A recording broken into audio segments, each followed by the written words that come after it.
warahmatullahi wabarakatuh. Kenapa suaranya sangat lemah? Bapak Ibu belum makan siang? Sudah, baru sekali. Oke, kita ulanglah. Assalamualaikum warahmatullahi wabarakatuh. Mantap semangatnya siang ini. Baiklah Bapak Ibu, puji syukur kehadirat Allah Subhanahu wa Ta'ala yang telah melimpahkan rahmat dan karunia-Nya kepada kita semua, sehingga pada siang hari ini kita dapat melaksanakan kegiatan rutin di dalam Kombel SMP Negeri 6 Lubuk Basung.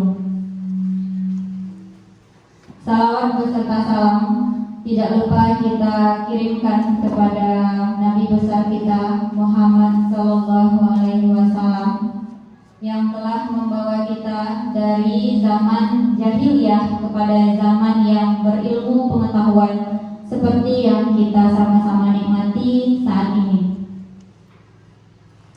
Yang terhormat Ibu Kepala SMP Negeri 6 Lubuk Basung beserta Ibu Wakil, seterusnya Bapak Ibu guru hebat, anggota komunitas belajar SMP Negeri 6 Lubuk Basung yang sudah hadir pada siang hari ini. Baiklah Bapak Ibu, sesuai undangan yang sudah diberikan, bahwa kegiatan Kombel kita hari ini akan dinarasumberi oleh Ibu Yusmayanti. Beliau akan menyebarkan pemahamannya tentang penerapan disiplin positif di sekolah. Untuk itu, sebelum memulai kegiatan ini, marilah kita sama-sama berdoa dulu sejenak agar lebih berkah kegiatan kita pada pagi hari ini. Berdoa.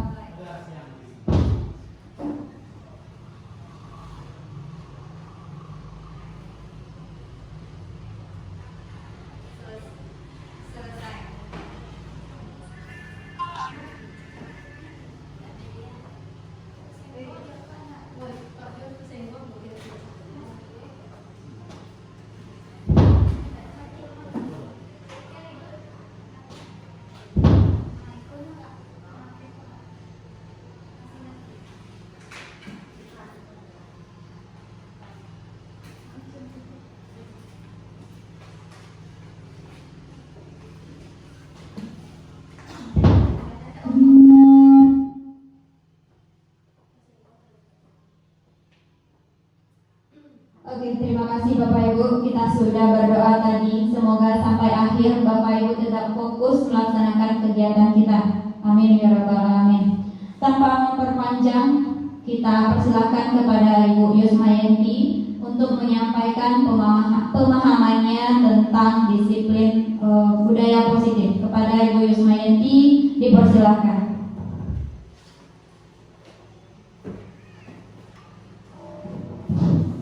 Terima kasih kepada Ibu Moderator yang telah memberikan kesempatan kepada saya untuk berbagi pemahaman tentang budaya positif. Baik Bapak Ibu semuanya, alhamdulillah, puji syukur, mari kita sama-sama kita ucapkan kepada Allah Subhanahu wa Ta'ala yang telah memberikan rahmat beserta hidayahnya kepada kita semua, sehingga kita dapat hadir dan berkumpul di ruangan labor IPA SMP 6 Lubuk Basung. Kemudian salawat dan salam tak lupa pula kita kirimkan kepada Nabi besar kita, yakni Nabi Muhammad Sallallahu Alaihi Wasallam yang telah membawa kita dari zaman jahiliyah kepada zaman yang berilmu pengetahuan seperti yang kita rasakan pada saat sekarang ini.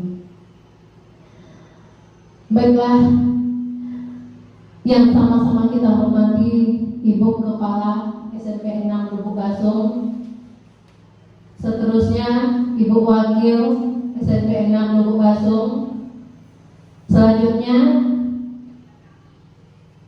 yang sama-sama kita hormati Bapak Ibu Majelis Guru SMP 6 Lubuk Basung yang telah bersedia meluangkan waktunya pada kegiatan Kombel kita hari ini.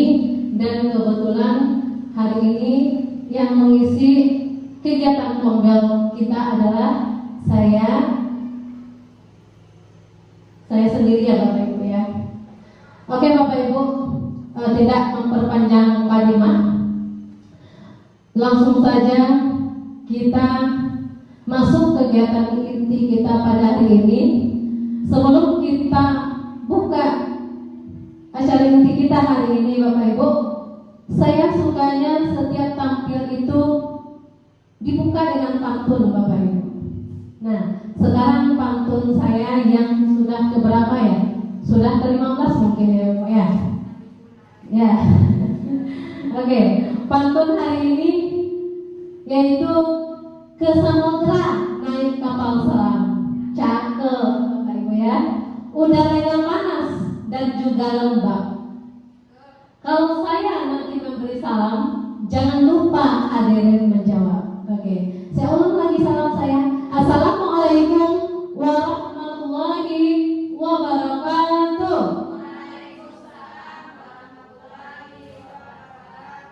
Alhamdulillah, kayaknya Bapak Ibu semangat ya hari ini walaupun sudah sore menjelang malam mungkin ya Bapak Ibu. Kalau siang sudah terlampau gitu.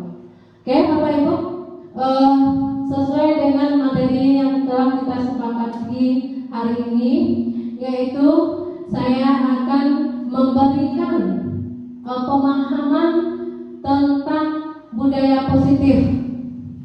Nah, Bapak Ibu, sebelum saya melanjutkan materi ini, sebelumnya saya bukan bermaksud untuk menggurui Bapak Ibu di sini, karena kita sama-sama belajar dan juga saya juga sama-sama belajar dengan Bapak Ibu. Jadi jika ada nanti penyampaian saya yang tidak berkenan, nah ingat kita hanya sama-sama belajar. Nah, Bapak Ibu, budaya positif ini, apalagi di sekolah, itu memang seharusnya kita terapkan kepada peserta didik. Nah, memang budaya positif ini kita terapkan, tanamkan, kita wujudkan kepada peserta didik. Kenapa? Kalau kita menerapkan budaya positif itu kepada peserta didik kita, maka peserta didik kita nantinya bisa melahirkan profil pelajar Pancasila yang kita inginkan, yang kita dambakan. Oke, Bapak Ibu, kita lanjut. Nah, Bapak Ibu, sebenarnya kegiatan ini merupakan rangkaian kegiatan yang saya kerjakan di kegiatan guru penggerak, Bapak Ibu. Jadi ini adalah salah satu tugas kami di guru penggerak, yaitu tentang budaya positif. Nah, selama saya menempuh pendidikan Bapak Ibu, saya dibimbing oleh pembimbingnya 2 orang ya Bapak Ibu. Yang pertama itu ada Pak Maimun Hidayat yang sering kesini itu Bapak Ibu. Kemudian itu ada namanya Bu Nadrayanti SPD. Nah, Ibu itu juga merupakan pembimbing saya di dalam kelas Zoom. Nah, kemudian kegiatan ini difasilitator oleh Ibu Sri Hartuti Husen. Nah, beliau adalah fasilitator kami dalam kegiatan guru penggerak. Nah, selama kegiatan guru penggerak ini berakhir, maka beliau lah yang mendampingi kami. Oke, lanjut Bapak Ibu. Nah, Bapak Ibu, ini adalah ice breaking untuk tes konsentrasi. Nah, ini mungkin kenapa ya Bapak Ibu ya, ini ada yang jelasnya. Pas mendownloadnya ketukar gitu. Nah, kita tes konsentrasi Bapak Ibu.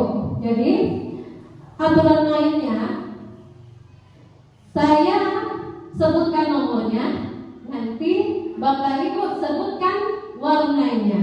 Oke, ini tes konsentrasi saja Bapak Ibu supaya nggak jenuh gitu, karena memulainya sudah siang. Bisa dimulai Bapak Ibu? Bisa?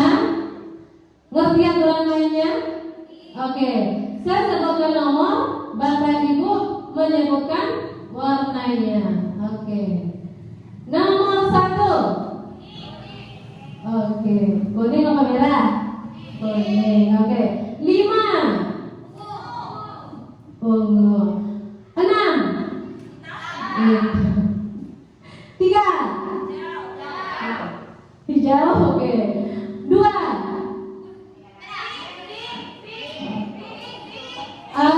Ya, pink itu Bapak Ibu ya. Kemudian 4. Coklat. Oke. 1. Nah, kuning. Nah, ya, kita semuanya sudah bisa ya Bapak Ibu ya.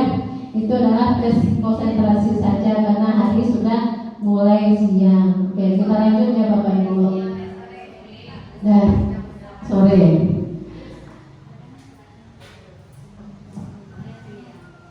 Kita besarkan slide-nya ya. Mana yang ada? Bagus. Oke, Bapak Ibu, itulah secara kita hari ini itu tentang budaya positif. Nah, seperti yang Bapak Ibu lihat di depan, bahwa budaya positif itu adalah perwujudan dari nilai atau keyakinan universal yang diterapkan di sekolah. Budaya positif di sekolah tidak berdiri sendiri, melainkan satu dengan yang lainnya saling berintegrasi. Nah, maksudnya gini Bapak Ibu, kalau budaya positif yang kita terapkan di sekolah itu seperti membuat anak bertanggung jawab, membuat anak itu berpikiran kritis, menjadikan anak itu mandiri. Nah, segala sesuatunya itu untuk mewujudkan peserta didik yang berkarakter tadi itu Bapak Ibu. Jadi kita saling bekerja sama atau berkolaborasi, baik itu kita sebagai guru maupun orang tua dan warga sekolah lah tepatnya Bapak Ibu. Jadi kegiatan untuk membentuk peserta didik yang berbudaya itu tidak hanya bisa dikerjakan oleh satu individu saja, tanpa adanya kerjasama dengan yang lainnya. Oke, lanjut. Oke, nah ini Bapak Ibu konsep budaya positif. Nah, yang pertama yaitu perubahan paradigma belajar. Yang kedua, disiplin positif. Yang ketiga, nilai-nilai kebajikan. Yang keempat, kebutuhan dasar manusia. Yang kelima, motivasi berperilaku manusia. Yang keenam, posisi kontrol guru. Yang ketujuh, keyakinan kelas. Dan yang ke-8 yaitu ada segitiga restitusi Bapak Ibu. Nah, jadi ke-8-nya ini Bapak Ibu saling terintegrasi. Nah, saling kita berpengaruh ke dalamnya untuk menumbuhkan budaya positif tadi. Kita lanjut Bapak Ibu.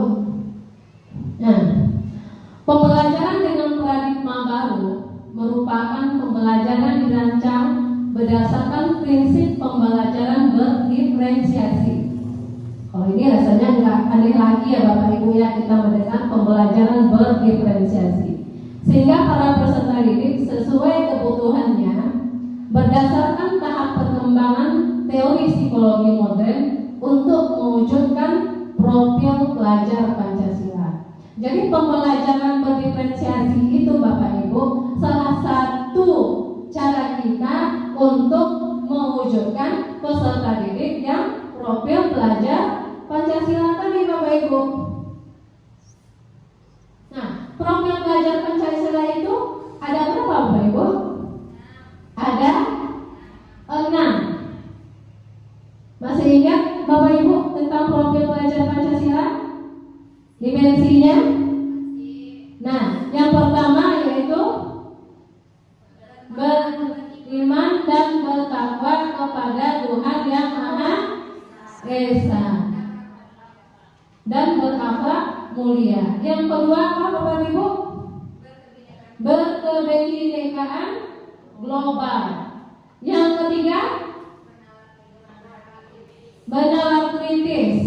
Yang keempat, bergotong royong. Yang kelima, mandiri. Yang keenam, kreatif. Nah, untuk menciptakan, mewujudkan peserta didik sesuai dengan profil pelajar Pancasila itu Bapak Ibu, salah satunya dengan menerapkan pembelajaran dengan menggunakan berdiferensiasi.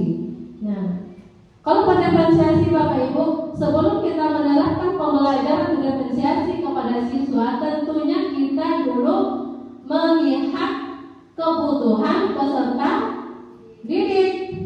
Kalau tidak, kita tidak bisa memetakan pembelajaran diferensiasi tadi Bapak Ibu. Jadi sebelum kita buat modul ajar kita petakan dulu kebutuhan peserta didik kita. Caranya dengan apa Bapak Ibu? Yang pertama, saya dulu pernah melakukan tes diagnostik gaya belajar Bapak Ibu. Nah, itu tujuannya nanti untuk apa Bapak Ibu? Untuk membentuk modul ajar berdiferensiasi. Nah, itu salah satunya tes diagnostik. Kita mengetahui gaya belajar siswa. Nah, kemudian Bapak Ibu, nah ini dia Bapak Ibu, profil pelajar Pancasila yang kita bacakan tadi. Yang pertama itu beriman bertakwa kepada Tuhan Yang Maha Esa dan berakhlak mulia, berkebinekaan global, bergotong royong, kreatif, bernalar kritis, dan mandiri. Nah, 6 dimensi ini Bapak Ibu kita harus tahu. Nah, jangan nanti ada orang tua bertanya, Bu, sesuai dengan visi kita, untuk apa sih profil pelajar Pancasila ini, Bu? Apa sih yang terdapat dalam profil pelajar Pancasila? Nah, kita sebagai seorang guru Bapak Ibu, kita harus mampu menjelaskannya kepada masyarakat. Oke. Bisa kan Bapak Ibu? Bisa, insya Allah. Nah, Bapak Ibu lanjut ke slide kita berikutnya, bahwa paradigma perubahan belajar itu menurut teori stimulus respon kepada pendekatan teori kontrol, seperti yang Bapak Ibu lihat di depan, yaitu ada perubahan paradigma menurut stimulus respon tentang kebutuhan manusia Bapak Ibu. Nah, menurut stimulus respon, dia mengatakan realita kebutuhan kita adalah sama. Nah, sementara teori kontrol mengatakan bahwa realita kebutuhan kita itu berbeda. Iya enggak Bapak Ibu? Sama enggak setiap kita ini memiliki kebutuhan yang sama enggak kita? Tidak. Makanya teori kontrol mengatakan setiap manusia itu memiliki kebutuhan yang berbeda-beda. Bahkan orang yang kembar sekalipun Bapak Ibu, isi kepalanya beda-beda loh.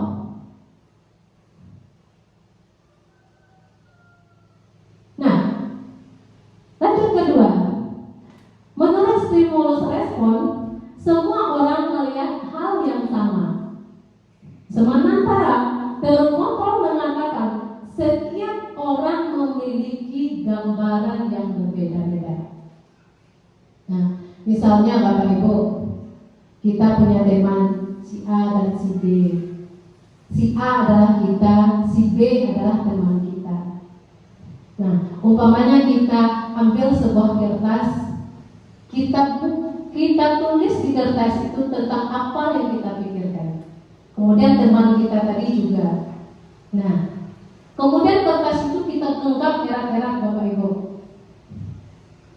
Nah, kemudian kita nanti diminta oleh teman kita untuk membuka apa yang telah kita buat tadi. Nah, sama dengan teman tadi, jadi berbanding terbalik. Mau nggak dia untuk mengatakannya? Nah, kita tidak tahu itu kepribadian dia. Nah, seperti itu kira-kira Bapak Ibu. Kemudian teori stimulus respon mengatakan kita mencoba mengubah orang agar berpandang sama dengan kita. Kira-kira bisa seperti itu Bapak Ibu? Tidak bisa. Nah, menurut teori kontrol, kita berusaha memahami pandangan orang lain tentang kita. Nah, kita tidak boleh Bapak Ibu, kita suruh orang itu sama dengan apa yang kita pikirkan, tidak sekali bisa. Nah, begitu juga dengan siswa Bapak Ibu. Bapak Ibu menginginkan siswa seperti ini, seperti itu. Berarti Ibu menuntut dia, anak itu sama dengan keinginan Ibu. Kira-kira bisa Bapak Ibu? Tidak. Tidak akan bisa. Tapi harusnya kita gimana? Kita lah yang memahami murid tadi dengan segala macam pendekatan yang kita berikan. Oke. Selanjutnya Bapak Ibu, perilaku buruk dilihat sebagai suatu kesalahan. Itu menurut stimulus respon. Nah, sementara teori kontrol mengatakan semua perilaku memiliki tujuan.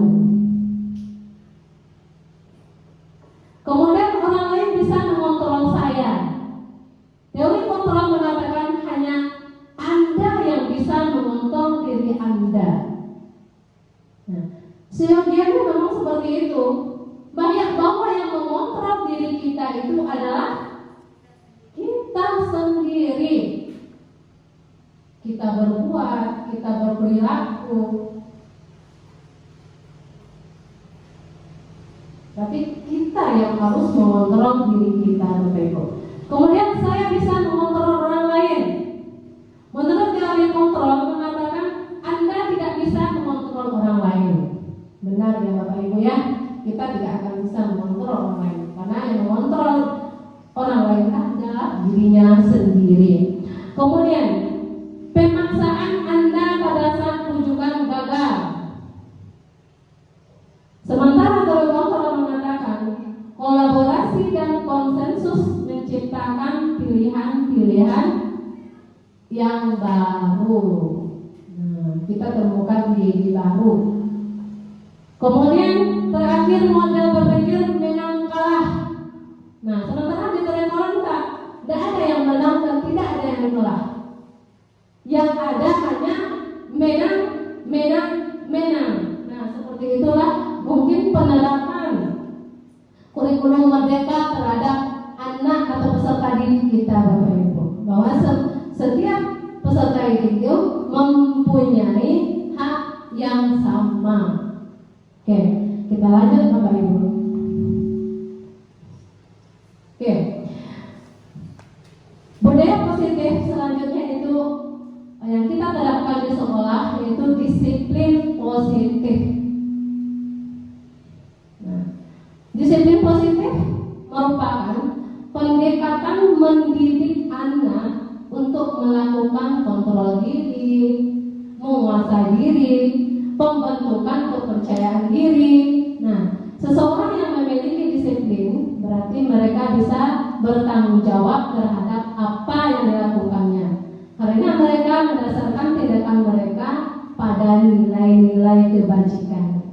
Sebagai pendidik, kita harus menciptakan anak-anak yang memiliki disiplin positif sehingga mereka bisa berperilaku dengan mengacu pada nilai-nilai kebajikan dan memiliki motivasi intrinsik, bukan karena paksaan atau pujian ataupun hukuman Bapak Ibu. Jadi pada prinsipnya kita menanamkan disiplin positif kepada peserta didik kita Bapak Ibu. Yang pertama kali kita menanamkan pada dirinya bagaimana dia bisa mengontrol dirinya, mampu dia menguasai dirinya, kemudian dia bisa mengontrol dirinya terhadap perilakunya, sehingga dia mampu percaya diri dengan sikap yang dilakukannya itu. Contohnya dalam belajar Bapak Ibu. Nah, belajar, misalnya diskusi. Kemudian kita minta kepada peserta didik untuk memberi tanggapan atau refleksi terhadap pembelajaran yang telah kita pelajari tadi. Nah, di situ ketika anak mengacungkan tangannya ke atas untuk menyampaikan pendapatnya, nah disitulah posisi kita seorang guru, Bapak Ibu. Bagaimana cara kita memandang siswa itu? Nah, kita tidak boleh jika ada temannya mematahkan semangat dia atau membuli dia. Nah, disitulah posisi kita. Bagaimana harusnya sikap kita kepada siswa tadi. Nah, kalau kita temannya mematahkan atau membuli dia saat dia menyampaikan pendapatnya, maka besok-besoknya Bapak Ibu dia tidak mau lagi untuk tampil. Kadang dia malu. Nah, kalian ibu bisa digalakkan di kawan balik ibu atau senyumnya, gitu. Ya, itu dimana di ibunya. Ya. Jadi agar terbentuk karakter peserta didik itu yang pemberani, mandiri, kreatif tadi, memang tuntunan dari kita seorang guru. Nah, sekarang silakan motivasi perilaku manusia, Bapak Ibu. Kita tanyakan pada diri kita. Mari kita tanyakan ke diri kita sendiri. Bagaimana kita berperilaku? Mengapa kita melakukan segala sesuatu? Tidakkah selama ini yang telah kita lakukan terhadap peserta didik kita, Bapak Ibu, itu mengapa? Mengapa kita melakukan segala sesuatu itu? Apa tujuannya? Nah, kemudian pernahkah Anda melakukan sesuatu untuk mendapat senyuman dari orang lain? Pasti pernah. Kita semua pernah melakukannya. Untuk mendapatkan hadiah juga pernah. Atau untuk mendapatkan uang juga pernah. Nah, apakah anak-anak itu kita ciptakan untuk ini? Kita bentuk dengan ini? Tentu jawabannya tidak. Nah, sekarang Bapak Ibu, silakan Bapak Ibu jawab setuju atau tidak.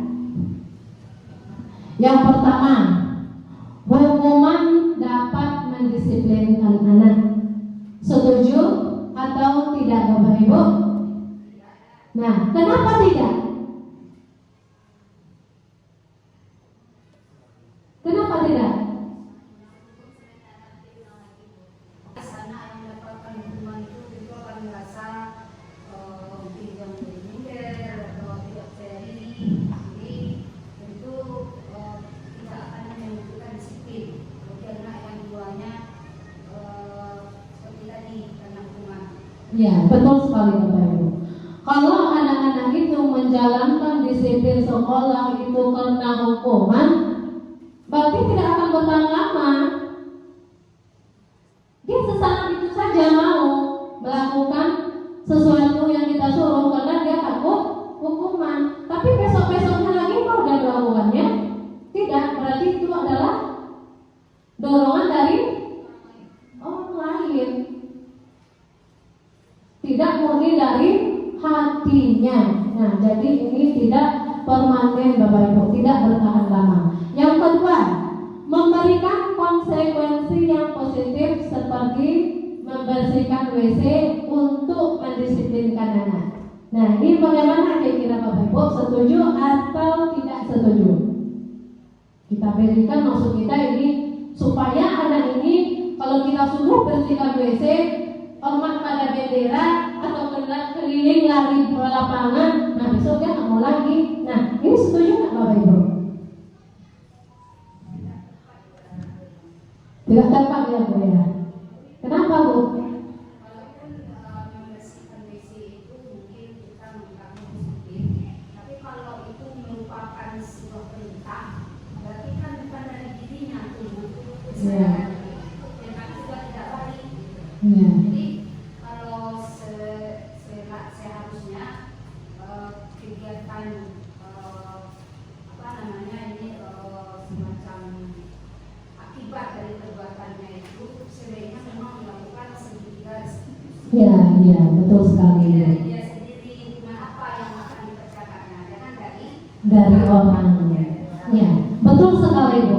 Jawabannya tidak setuju.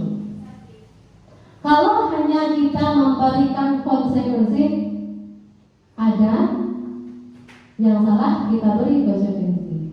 Ada yang dilakukan anak-anak tindakan yang salah, kita beri konsekuensi. Itu tidak bagus karena tidak bertahan lama juga.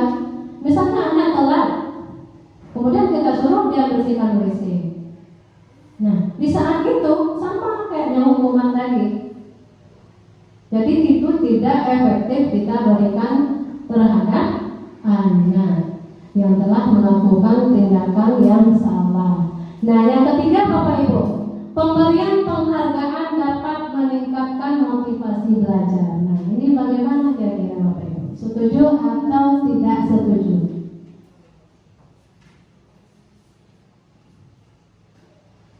Bagaimana Bapak Ibu, setuju atau tidak setuju dengan pernyataan kita yang nomor 3? Ya, boleh Bu Rat. Setuju atau tidak setuju Bu Rat? Tidak setuju. Ya. Gimana ya? Kalau memberikan penghargaan terhadap meningkatkan motivasi belajar anak,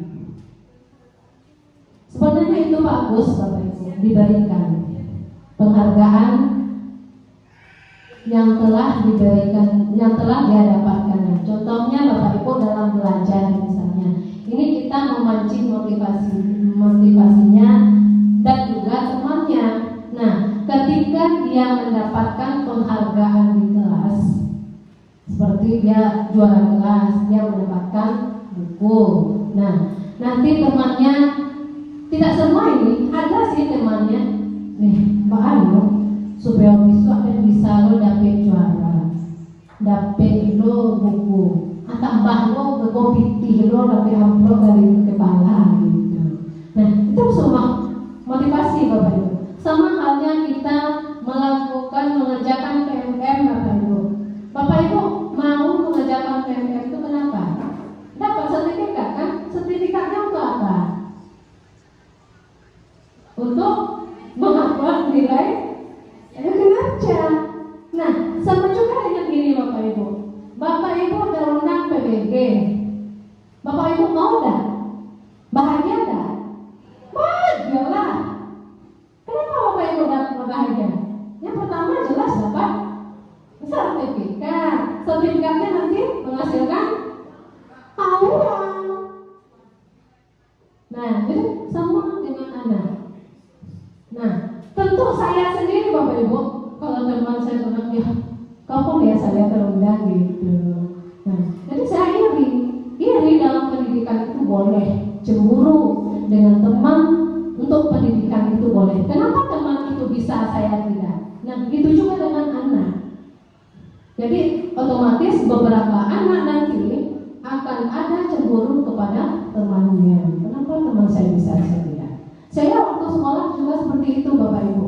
Sehingganya saya dulu ya Pak Ibu ya, saya nggak mau duduk dekat orang yang bodoh karena saya bodoh. Nah, saya akan duduk dekat dengan teman yang juara supaya saya ikutan juara. Nah, memang benar begitu Bapak, itulah rajinnya. Nah, seperti itu motivasi diri kita. Tambahan ini sedikit bonus. Ya Ibu. Untuk penghargaan ini sebenarnya kan bukan dalam bentuk fisik atau apa saja. Ya, penghargaan dalam arti rewardnya. Nah, jadi reward itu bukan hanya dalam bentuk benda. Nah, dalam bentuk verbal juga. Seperti misalnya kita anak bawa betul, ya suruh hapus. Iya, iya itu. Iya. Macam sebuah apa bagi saya adalah Iya. Ya juga itu. ini caranya dalam Untuk bentuk pensil, pena, buku dan segala macam. Iya. Betul Ibu. Oke, terima kasih Bu. Nah, lanjut. Bisa kita lanjut Bapak Ibu? Bisa, masih semangat? Semangat Bapak Ibu? Semangat ya. Kita lanjut. Ini ada kuis hukuman atau konsekuensi konsekuensinya. Bapak Ibu, makanya saya tadi suruh bawa pensil atau pena untuk mengisi ini. Jadi Bapak Ibu akan mengisi di kolom yang kosong itu Bapak Ibu. Bapak Ibu cukup isi H atau K. Kalau H berarti hukuman, kalau K konsekuensi. Bu Selvi bisa minta tolong.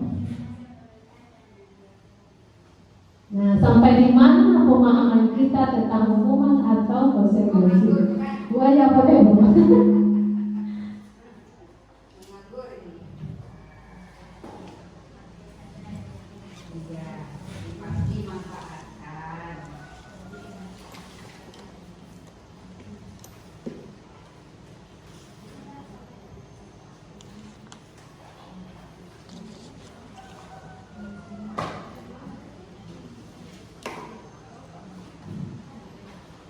Oke, silakan Bapak Ibu untuk mengisinya.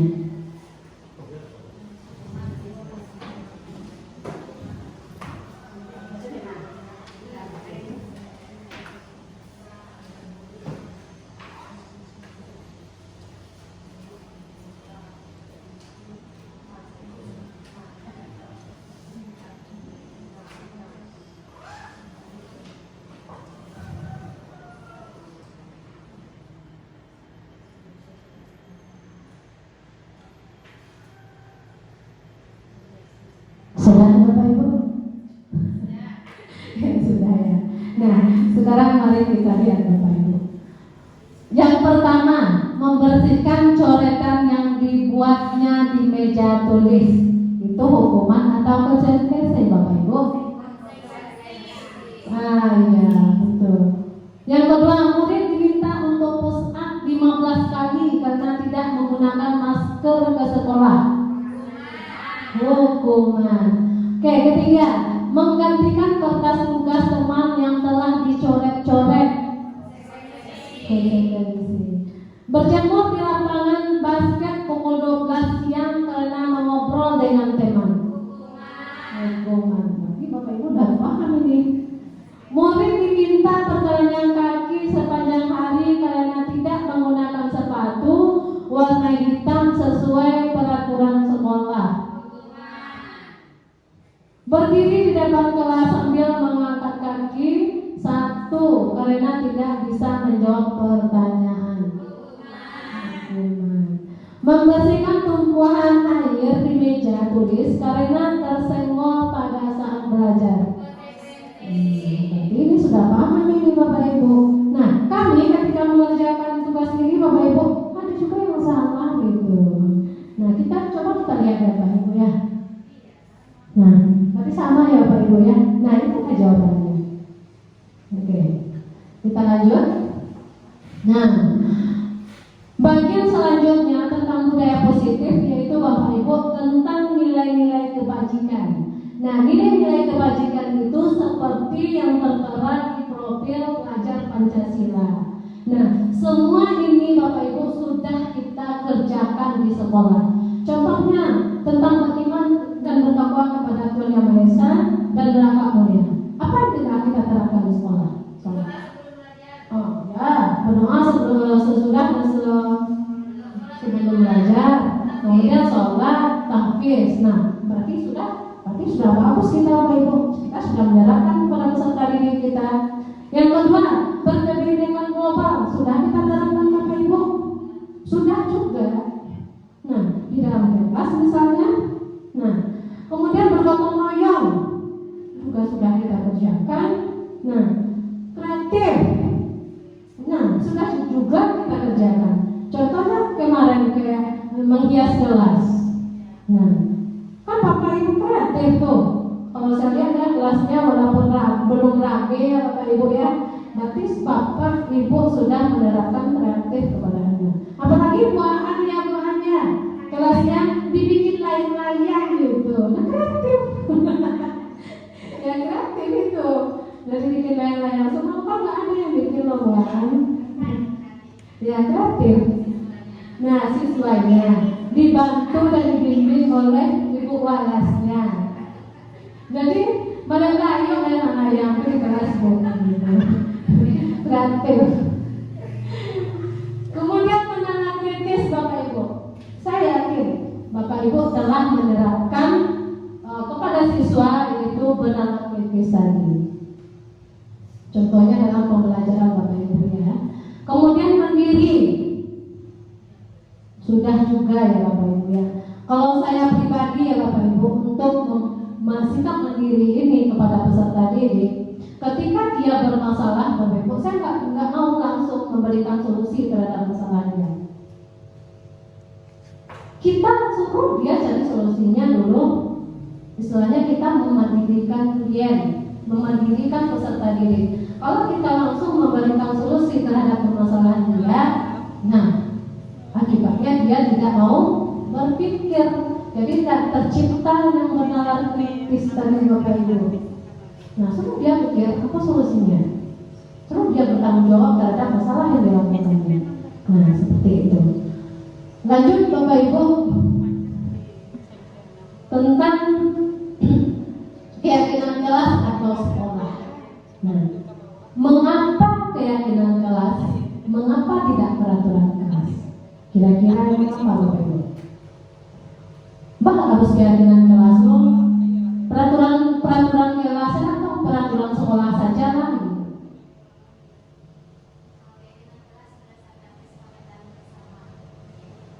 Kalau keyakinan kelas berdasarkan kesepakatan kelas berdasarkan keputusan bersama. Kalau keyakinan kelas, oke.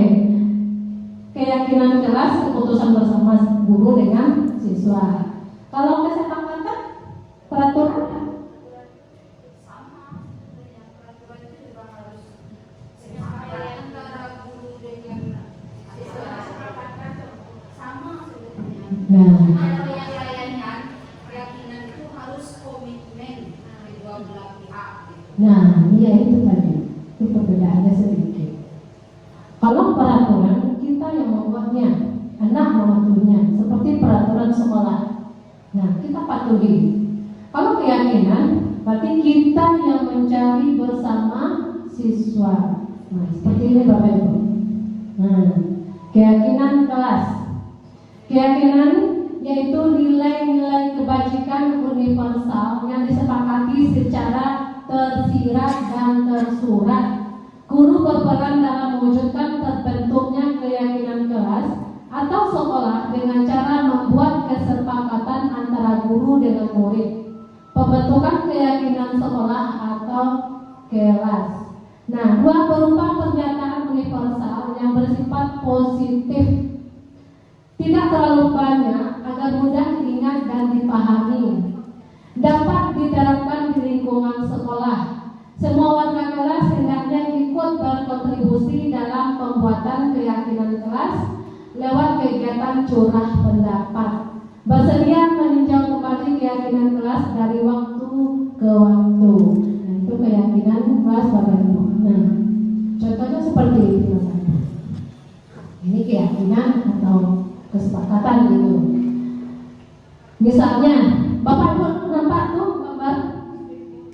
Nah, insya Allah kita liburannya ke sana nanti ya Pak Ibu ya. Ya. Saat Bapak Ibu naik speedboat menggunakan pelampung bukan? Ingat kita ke Pulau Mande hari itu Bu. Suka curang tuh Bu, pakai pelampung Bu, kecilnya kan? Padahal di pulaunya. Mengapa? Untuk keselamatan di air. Nah, kok terjadi bocor speedboat memang dua. Pak tahu speedboat bukan? Bocor bego atau kemudian senyum. Nah, kita sudah memakai pelampung. Nah, coba kalau kita tidak memakai pelampung, pas jatuh langsung tenggelam. Apalagi kita tidak pandai berenang. Itu keyakinan kita atau kesepakatan Bapak Ibu? Ada ya, keyakinan kita terhadap keselamatan diri kita. Sama halnya dengan kita pakai motor, pakai helm.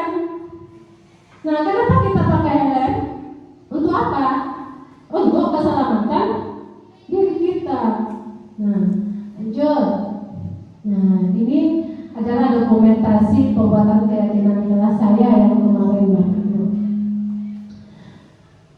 Nah, adapun hasil keyakinan kelas kami dengan menggunakan kalimat negatif dulu ya Pak Ibu ya. Kalau ada anak itu kalau membuat kesepakatan kelas kan tidak boleh, jangan, dilarang kan seperti itu. Kalau ada kata-kata jangan, tidak, berarti itu adalah kata-kata yang mengandung kalimat negatif. Nah, yang pertama Bapak Ibu kesepakatan kami di kelas, tidak boleh makan atau minum dalam kelas saat PBM, tidak boleh datang terlambat, tidak boleh membuli teman, bagi laki-laki dilarang pakai aksesoris, berdoa sebelum belajar, tidak boleh terlambat mengumpulkan tugas, dilarang membuat sampah dalam kelas. Ini sudah kesepakatan dengan siswa Bapak Ibu. Nah, hasilnya ini saya jadikanlah menjadi kalimat yang positif. Nah, dihilangkan yang tidak positif.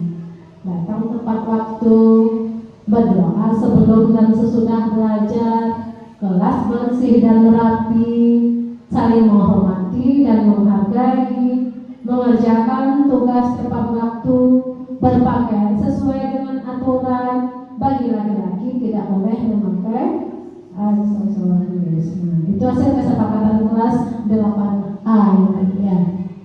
Nah, sekarang kita masuk budaya positif yang selanjutnya yaitu posisi kontrol. Apa sih posisi kontrol ini? Nah, posisi kontrol itu ada 5 Bapak Ibu. Ada sebagai penghukum, pembuat rasa bersalah, sebagai teman, sebagai pemantau, dan terakhir sebagai manajer. Nah, sekarang Bapak Ibu ini ada videonya. Silakan Bapak Ibu amati kira-kira ini videonya apa.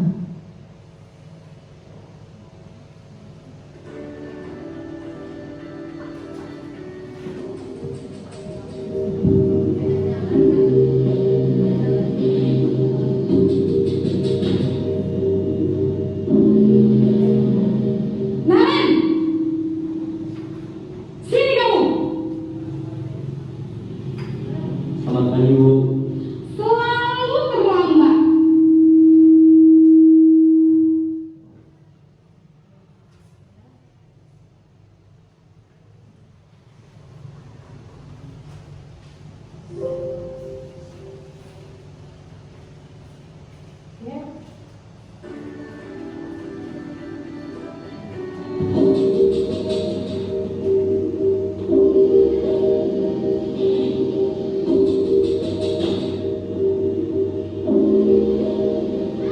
Namen, sini kamu. Selamat pagi Bu. Selalu terlambat. Kamu deh pasti terlambat.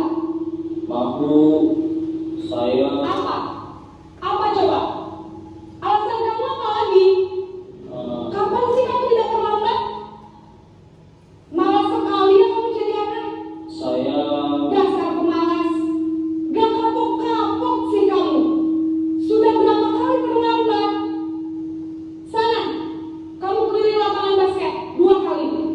kenapa saya harus beli lapangan basket Bu? Kenapa? Kamu melawan ibu. Berani-beraninya jawab. Sudah terlambat, masih berani jawab pula.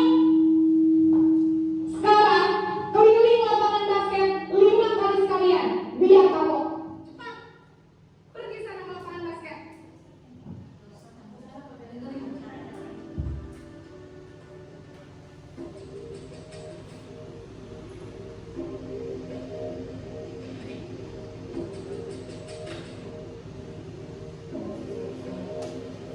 Naren!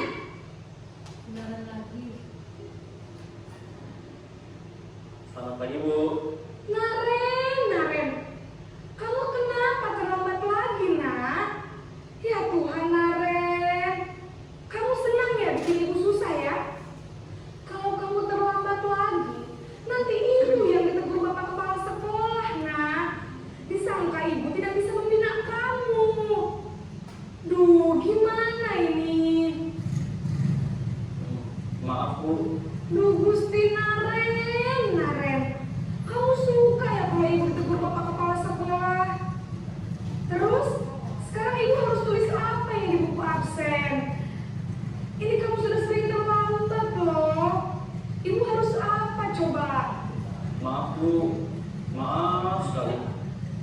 Ya sudah, lain kali jangan bikin ibu susah lagi ya nak ya.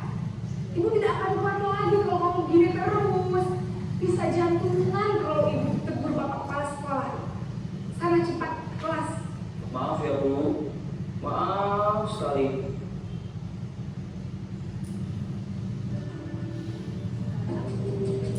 Salam positif teman-teman.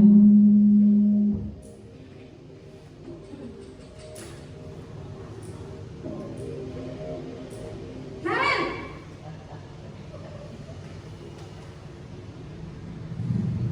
Selamat pagi Bu. wah sudah jam berapa ini nak? Terlambat lagi ya sayang. Iya Bu, habis ibu saya lupa bangunkan saya Bu. Kamu malah menyalahkan ibu kamu. Kamu bukannya anak yang larinya paling kencang. Kok terlambat sih? Iya Bu, saya memang terlambat bangun tadi. Jadi biarpun saya lari kencang, tetap gak kekejar Bu. Ya sudah sana. Nanti lain kali larinya lebih kencang lagi ya. Biar gak terlambat lagi. Bikin seneng ibu. Bisa lah Bu. Ya sudah sana masuk kelas. Ibu beresin urusan absen kamu. Kamu ini ada-ada saja.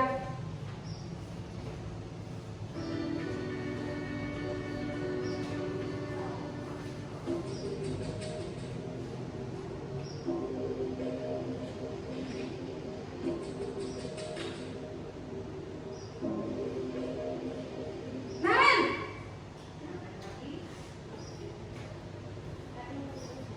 Selamat pagi Bu. Naren, apa peraturan sekolah kita tentang jam berapa kita harus masuk sekolah, nak? Kita harus di sekolah jam 7 Bu. Iya betul, sekarang sudah jam 7.20. Naren sudah tahu konsekuensinya jika terlambat hadir. Paham Bu, saya harus tinggal kelas pas jam istirahat selama 20 menit. Iya benar, konsekuensinya demikian. Jadi nanti jam 9.30 pas istirahat, kamu harus tinggal di kelas, kerjakan tugas tambahan untuk ketertinggalan kamu, ya? Baik Bu.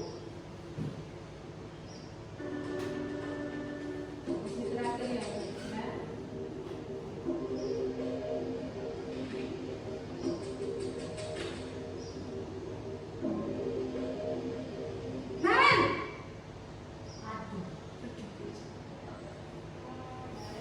Selamat pagi Bu. Selamat pagi Naren. Maaf Bu, saya terlambat. Iya, sekolah masuknya jam 7, sekarang sudah jam 7.20. Jadi sekarang bagaimana ini Naren? Maaf Bu, saya lupa setel alarm saya semalam. Baiklah, menurut kamu, keyakinan sekolah yang mana yang perlu kamu tingkatkan? Menghargai diri sendiri dan orang lain mungkin ya Bu. Setuju. Jadi, apakah Naren meyakini prinsip saling menghormati tersebut? Iya Bu, saya meyakininya. Apakah Naren bersedia memperbaiki masalah keterlambatan ini? Bersedia Bu. Bagaimana kamu akan perbaiki masalah keterlambatan ini? Saya akan coba untuk tidak lupa menyetel alarm saya Bu. Baik, kalau Naren lupa menyetel alarm di rumah, ada orang yang kira-kira bisa bantu mengingatkan tidak? Ada Bu, kata saya, Kak Emma. Ada lagi selain Kak Emma? Selain Kak Emma, ada ibu saya. Baik, jadi yang mengingatkan Naren adalah Kak Emma dan ibu kamu ya? Kira-kira akan mulai setel alarm kapan nih Naren? Setelah pulang sekolah, akan segera saya lakukan. Baik, jadi Naren akan setel alarm untuk bangun besok pagi dan akan diingatkan oleh kakak dan ibunda Naren ya. Ada lagi yang mungkin perlu dilakukan Naren agar tidak terlambat bangun lagi. Tidak ada Bu. Baik Naren, terima kasih untuk kerjasama kamu. Sekarang kamu perlu kembali ke kelas untuk belajar. Baik Bu, terima kasih. Oke, Bapak Ibu, itulah posisi kontrol kita sebagai seorang guru. Itu ada 5 Bapak Ibu ya.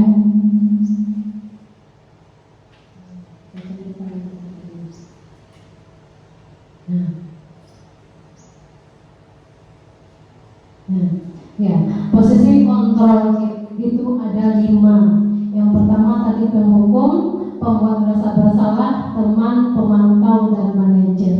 Seperti video yang telah kita lihat tadi Bapak Ibu.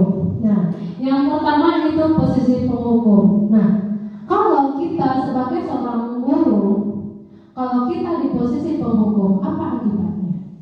Itu guru berbuat dengan menghakimi. Bapak Ibu kan kebayangkan tadi videonya tadi, dia menghakimi si Naren, menunjuk si Naren, dan menyindir. Nah, akibatnya murid akan menjadi pendendam seperti yang dikatakan oleh ibu kepala tadi. Nah, muridnya pendendam, bahkan dia memberontak dan suka menyalahkan orang lain. Nah, murid pun akan cenderung mengulangi kesalahan yang sama. Kalau kita menghukum siswa itu, maka efeknya seperti itu, Bapak Ibu. Jadi tidak permanen. Bisa habis hukuman itu menang ya. Nah, selanjutnya Bapak Ibu, pembuat rasa bersalah. Nah, pembuat rasa bersalah, apa akibatnya? Guru berbuat dengan berceramah dan menunjukkan kekecewaan yang mendalam. Akibatnya murid akan menjadi orang yang rendah diri, merasa gagal dalam dan tidak berharga. Nah, seperti kayak ibu yang ada di video tadi. Nah, nanti ibu dimarahi oleh kepala sekolah kalau kamu terlambat terus. Nah, seperti itu. Jadi dia merasa murid itu rendah. Kemudian kalau kita sebagai posisi seorang teman kepada siswa kita, akibatnya seperti ini Bapak Ibu. Guru berbuat dengan menggunakan kata-kata yang persuasif dan membuat alasan-alasan untuk muridnya. Akibatnya murid akan ketergantungan, tidak mandiri dan tidak bisa membuat keputusan. Contohnya tadi dalam video tadi Bapak Ibu. Nah, absen kamu nanti ibu yang beresin. Jadi itu tidak bagus juga Bapak Ibu. Nah, kemudian kalau kita seorang guru mempunyai sikap sebagai pemantau Bapak Ibu. Nah, guru berbuat dengan menghitung dan mengukur. Maksudnya adalah akan ada konsekuensi di setiap perbuatan atau pengarahan dan mendapatkan hadiah bila melakukan hal dengan benar. Nah, seperti yang telah kita jelaskan tadi. Nah, terakhir yaitu posisi manajer.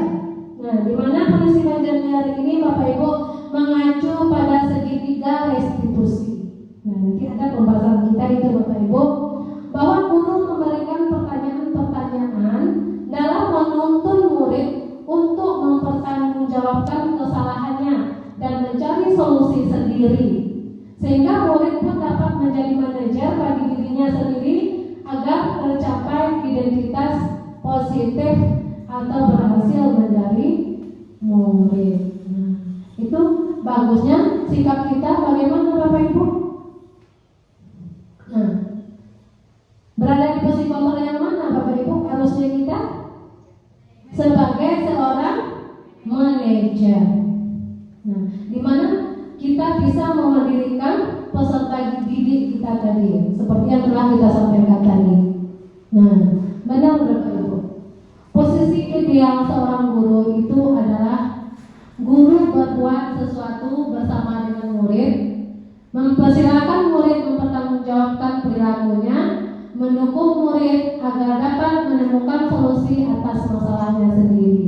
Nah, posisi manajer mengacu pada restitusi yang dapat menjadi murid sebagai manajer bagi dirinya sendiri sehingga menciptakan identitas positif.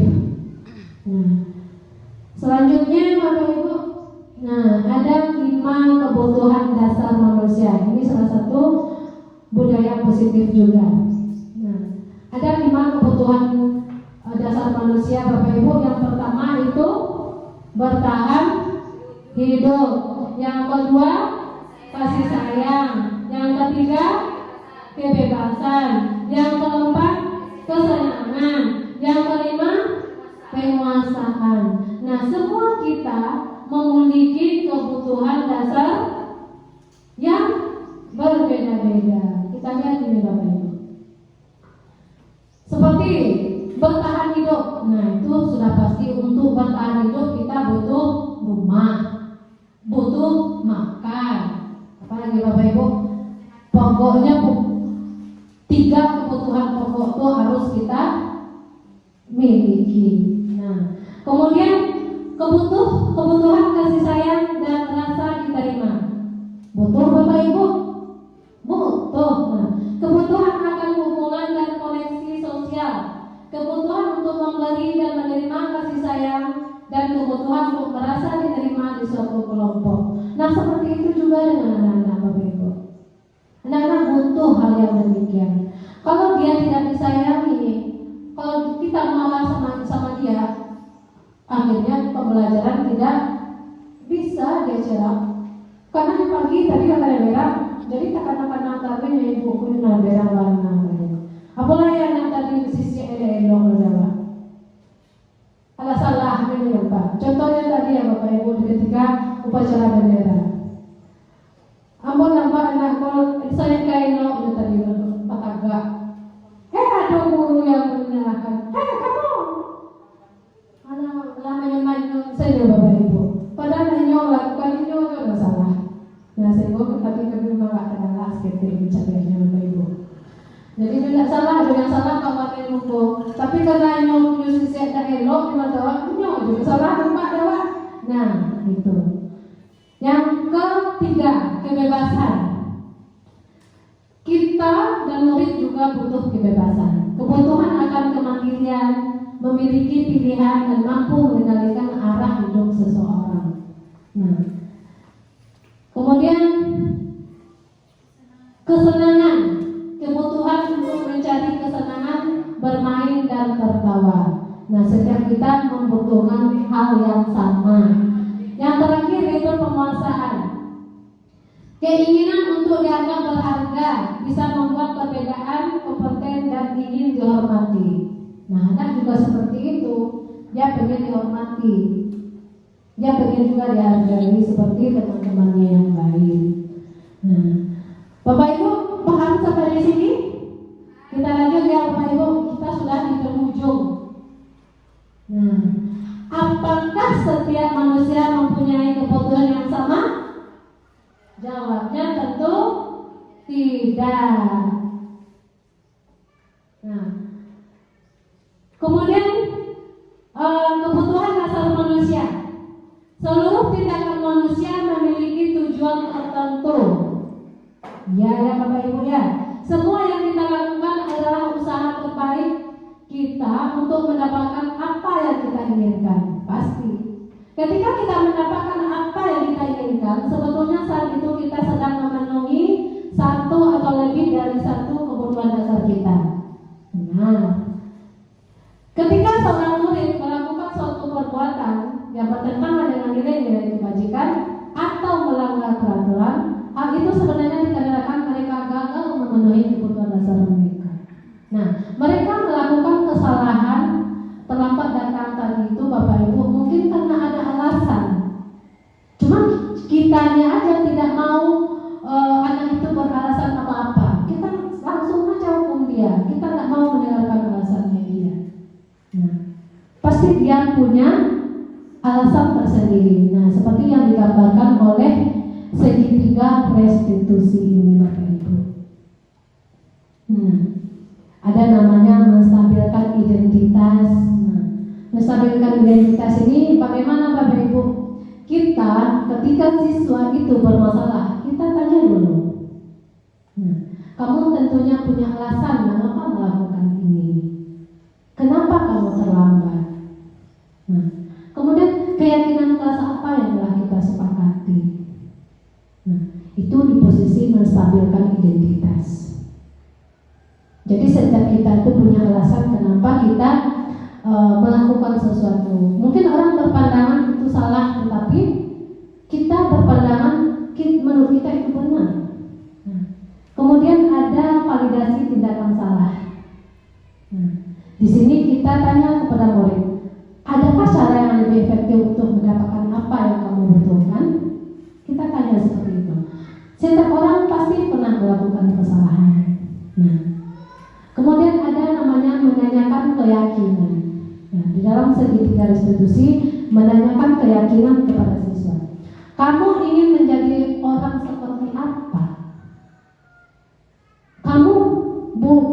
Kamu satu-satunya, bukan satu-satunya yang pernah melakukan ini. Nah, itu kayak menanyakan keyakinan. Oke, Bapak Ibu, ini ada video saya waktu melakukan segitiga restitusi dengan siswa Bapak Ibu. Tunggu. Kita keluar lagi ya.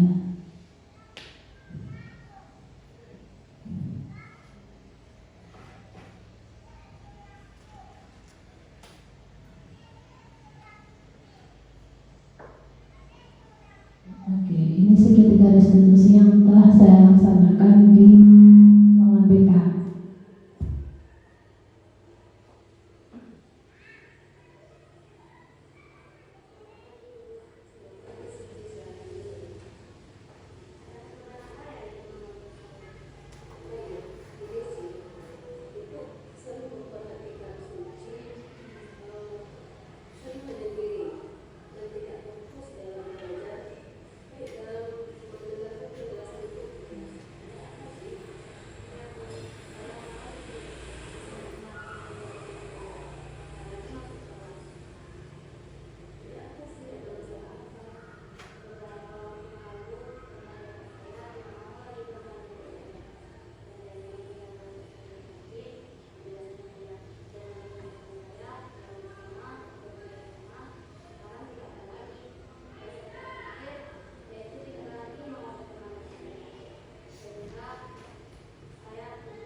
Nah, kira-kira itu ya Bapak Ibu ya, tentang video restitusi, segitiga restitusi yang telah saya kerjakan.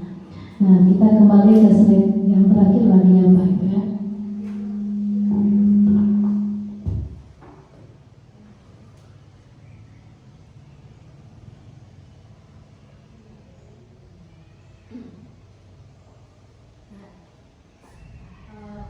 Bapak Ibu, sebelumnya ini sudahkah Bapak Ibu menerapkan segitiga restitusi? Saya yakin Bapak Ibu yang ada di sini sudah pernah, sebelum kita mengenal yang namanya segitiga restitusi, setiap hari kita pasti melakukannya. Kita menanyakan, mengapa kamu melakukan demikian? Apa? Nah, jadi jawabannya sudah. Nah, itulah terakhir materi kita Bapak Ibu, yaitu tentang segitiga restitusi. Nah, sekarang mari sama-sama kita refleksi kegiatan kita dari awal sampai akhir tadi Bapak Ibu. Yang pertama, Ini sedikit ada mengenai segitiga restitusi tadi. ya boleh Bu. Bahwa di dalam pelaksanaan ini kita semua pernah lakukan. Cuma intinya bahwa ketika anak tadi itu melakukan kesalahan, dengan kita yang memberikan solusinya. Itu intinya satu. Tanyakan, ya. Kemudian beri kesempatan kepada anak kita itu untuk dia yang menyelesaikan persoalannya itu. Misalnya dia terlambat, ya. Kan dia masuk, kan kita tanya, kenapa terlambat? Bangunnya tadi terlambat, Bu. Kenapa bangun terlambat? Malamnya telat tidur, Bu. Kenapa telat tidur? Kan itu yang kita kejar. Sampai akhirnya si anak menjawab karena dia main HP, kan gitu. Kira-kira bisa enggak kamu tidak terlambat lagi besoknya? Bisa, Bu. Apa yang kamu lakukan? Jadi bukan kita main HP itu orang naik tolong main HP itu yang salah, ada. Itu bukan segitiga restitusi. Tapi kira-kira bisa enggak kamu besok tidak terlambat lagi? Dia akan berpikir, bisa, Bu. Apa yang kamu lakukan supaya tidak terlambat? Malamnya tidak telat tidur lagi, Bu. Supaya tidak telat tidur, apa yang kamu lakukan? Jadi dia menjawab sendiri atau mencari sendiri solusi terhadap permasalahan yang dia rasakan itu. Jadi itu yang segitiga restitusi tadi. Jadi jangan kita yang mencarikan solusinya. Dan mengambil itu lalu dia mengambil itu ambil itu tanda yang menyok. Jadi intinya bahwa dia yang menemukan sendiri pemecahan masalah yang dihadapinya. Contoh yang pernah dilakukan terhadap siapa namanya kok yang dan nama kali itu yang dengan itu Rika kan selalu terlambat. Jadi pas dia langsung saya kan sekali waktu ibu yang di depan sekitar 15 atau 20 menit langsung terlambat. Aku begitu apa aja di tembok di 7A itu bukannya saya Rika langsung kok terlambat kali apa paginya berapa itu yang menantu sampai itu kemana apa aja kalau itu menolong ibu pindah tuh itu bang kok terlambat dan mana kalau bukan itu udah terlambat itu kan ada dua pagi itu mencari buku dulu ya. Jadi itu yang itu kira-kira bisa nggak mencari buku itu nggak pagi bisa Bu jadi lo tak cari yang malam. Kalau kita cari malam ini terlambat apa besoknya? Memang besoknya tidak terlambat deh. Cuma kemarin-kemarin itu nggak tahan tahu di kuliah apa yang mau terlambat tidak. Tapi setelah bicara ini itu besoknya memang tidak terlambat. Apakah pola menjadi pagi dan lupa ke malam? Aku tidak sempat sudah cuma makan minum. Itu salah satu contoh. Ya Bu. Ya Bu, memang itu contohnya, memang itu benarnya. Jadi kita tidak mencarikan solusi dari masalahnya, tapi anak itu sendiri yang mencari solusi dari masalahnya dia. Nah, kita refleksi kegiatan kita ya Bapak Ibu ya. Yang satu, bagaimana perasaan Bapak Ibu setelah mengikuti sesi ini? Hal baru apa yang Bapak Ibu pelajari hari ini? Yang ketiga, setelah mengikuti sesi ini, apa rencana Bapak Ibu ke depannya? Nah, boleh Bapak Ibu jawabnya?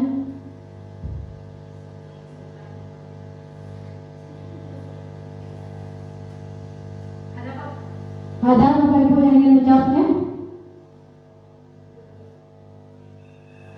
Bagaimana perasaan Bapak Ibu mengikuti sesi ini? Senang ya, senang. Hal baru apa yang Bapak Ibu pelajari hari ini?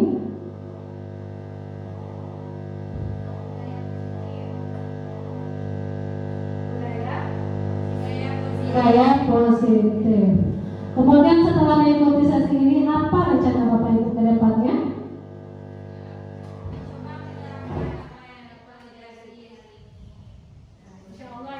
Ya, insya Allah kita bisa menerapkan ke depannya dengan bersama-sama. Kita jalan-jalan sendiri. Kalau jalan-jalan sendiri nanti kita tersetan Ibu. Kalau berdua dia lah duduk.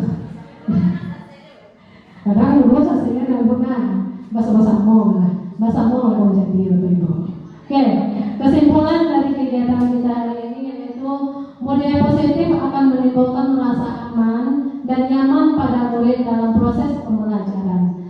Budaya positif juga mampu mendorong murid untuk mampu berpikir, bertindak dan menciptakan sebagai proses memerdekakan dirinya sehingga murid menjadi lebih manusia yang sesuai dengan nilai kebajikan yang dipercaya dan sesuai dengan profil belajar Pancasila tentunya. Kita nggak mau lepas dari profil belajar Pancasila itu Bapak Ibu, nggak mau lepas. Kita diikat dengan dia gitu. Oke, mungkin hanya di sini pemberian atau berbagi praktik baik dengan saya Bapak Ibu. Kita tutup acara kita ini dengan pantun juga Bapak Ibu ya. Bunga selasih di perempatan, ada petani anaknya pingsan. Terima kasih diberi kesempatan, semoga hari membawa kisah. Terima kasih Bapak Ibu telah meluangkan waktunya untuk hadir di sini. Semoga bermanfaat. Assalamualaikum warahmatullahi wabarakatuh.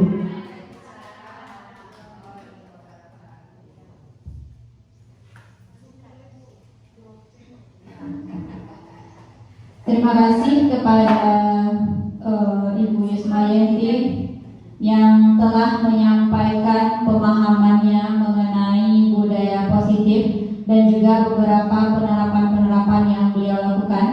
Semoga apa yang beliau sampaikan tadi dapat bermanfaat bagi kita semua demi kemajuan sekolah kita dan anak didik kita. Terima kasih kepada Bapak Ibu guru hebat yang sudah membersamai kegiatan Kombel kita pada hari ini. Tetap semangat karena generasi 10 tahun yang akan datang berada di tangan kita Bapak Ibu. Tetap semangat, salam dan bahagia. Assalamualaikum warahmatullahi wabarakatuh.